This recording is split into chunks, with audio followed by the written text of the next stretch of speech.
ನಮಸ್ತೆ ವೀಕ್ಷಕರೇ, ಇವತ್ತು ನಾನು ನಿಮಗೆ ಸಲಾಡ್ ಯಾವ ರೀತಿ ಮಾಡೋದು ಅಂತ ತೋರಿಸ್ಕೊಡ್ತಾ ಇದ್ದೀನಿ. ಅದಕ್ಕೆ ಬೇಕಾಗಿರುವಂತಹ ಸಾಮಗ್ರಿಗಳು ಏನೇನು ಬೇಕಾಗುತ್ತೆ ಅಂತ ನಿಮಗೆ ತೋರಿಸ್ತಾ ಇದ್ದೀನಿ.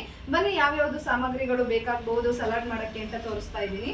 ಮೊದಲಿಗೆ ಮೊಳಕೆ ಕಟ್ಟಿರುವಂತಹ ಕಾಳು ಬೇಕಾಗುತ್ತೆ.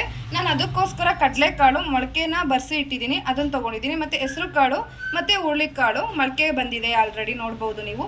ಮತ್ತು ಇದು ದಾಳಿಂಬೆ ಹಣ್ಣಿನ ಬೀಜಗಳು, ನಿಮಗೆ ಬೇಕಾದರೆ ಯೂಸ್ ಮಾಡ್ಕೋಬೋದು, ಇಲ್ಲಾಂದರೆ ಸ್ಕಿಪ್ ಮಾಡ್ಬೋದು. ನೆಕ್ಸ್ಟ್ ಇದು ಹಸಿರು ಮೆಣಸಿನ್ಕಾಯಿ, ನಿಮ್ಮ ಖಾರಕ್ಕೆ ಎಷ್ಟು ಬೇಕೋ ಅಷ್ಟು ಹಸಿರು ಮೆಣಸಿನ್ಕಾಯಿ ತೊಗೋಬೋದು. ಮತ್ತು ಕೊತ್ತಂಬರಿ ಸೊಪ್ಪು ಮತ್ತು ಲೆಮನ್ನಲ್ಲಿ ಅರ್ಧ, ಹುಳಿಗೆ ಎಷ್ಟು ನಿಮಗೆ ಬೇಕು ಟೇಸ್ಟಿಗೆ ಅಷ್ಟು ಹಾಕೋಬೇಕು. ನೆಕ್ಸ್ಟು ಈರುಳ್ಳಿನ ತೊಗೊಂಡಿದ್ದೀನಿ ಅರ್ಧನ, ಮತ್ತು ತೆಂಗಿನಕಾಯಿನ ತೊಗೊಂಡಿದ್ದೀನಿ, ಮತ್ತು ಒಂದು ಸೌತೆಕಾಯಿ ಮತ್ತು ಕ್ಯಾರೆಟು.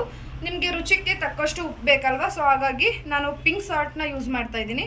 ಮತ್ತು ಪೆಪ್ಪರ್ ಪೌಡರು ಇಷ್ಟನ್ನ ತೊಗೊಂಡಿದ್ದೀನಿ. ಈಗ ಯಾವ ರೀತಿ ಮಾಡೋದು ಸಲಾಡ್ನ ಅಂತ ನನಗೆ ತೋರಿಸ್ಕೊಳ್ತಾ ಹೋಗ್ತೀನಿ. ನೀವು ಎಷ್ಟು ಜನಕ್ಕೆ ಮಾಡಬೇಕು ಅಂದ್ಕೊಂಡಿದ್ದೀರಾ ಅಷ್ಟು ಮಾತ್ರನೇ ತೊಗೊಳ್ಳಿ. ಇವಾಗ ನಾನು ಇಲ್ಲಿ ಒಂದು 5 ಜನಕ್ಕೆ ಆಗೋಷ್ಟು ಸಲಾಡ್ನ ನಾನು ಮಾಡ್ತಾ ಇರೋದ್ರಿಂದ ನನಗೆ ಎಷ್ಟು ಬೇಕೋ ಅಷ್ಟನ್ನು ಮಾತ್ರನೇ ತೊಗೊಳ್ತಾ ಇದ್ದೀನಿ. ಹಸಿರು ಮೆಣಸಿನ್ಕಾಯಿ, ಕೊತ್ತಂಬರಿ ಸೊಪ್ಪು, ಈರುಳ್ಳಿ ಮತ್ತು ತೆಂಗಿನಕಾಯಿ, ಸೌತೆಕಾಯಿ, ಕ್ಯಾರೆಟ್ನೆಲ್ಲ ಚಿಕ್ಕದಾಗಿ ಚಾಪ್ಸ್ ಮಾಡ್ಕೊಬೇಕು, ಆವಾಗಲೇ ಟೇಸ್ಟು ತುಂಬ ಚೆನ್ನಾಗಿ ಬರುತ್ತೆ.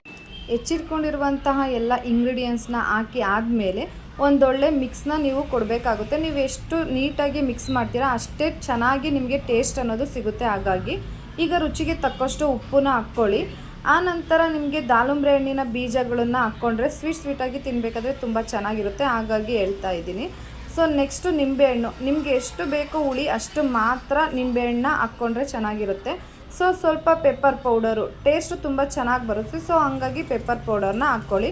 ಈ ರೀತಿ ಮಿಕ್ಸ್ ಮಾಡಿಕೊಂಡ್ರೆ ರುಚಿಕರವಾದಂತಹ ಸಲಾಡ್ ರೆಡಿ ಆಗುತ್ತೆ. ಇಲ್ಲಿವರೆಗೂ ನನ್ನ ವಿಡಿಯೋನ ನೋಡಿದ್ದೆ ನಿಮಗೆಲ್ರಿಗೂ thank you so much and bye see you.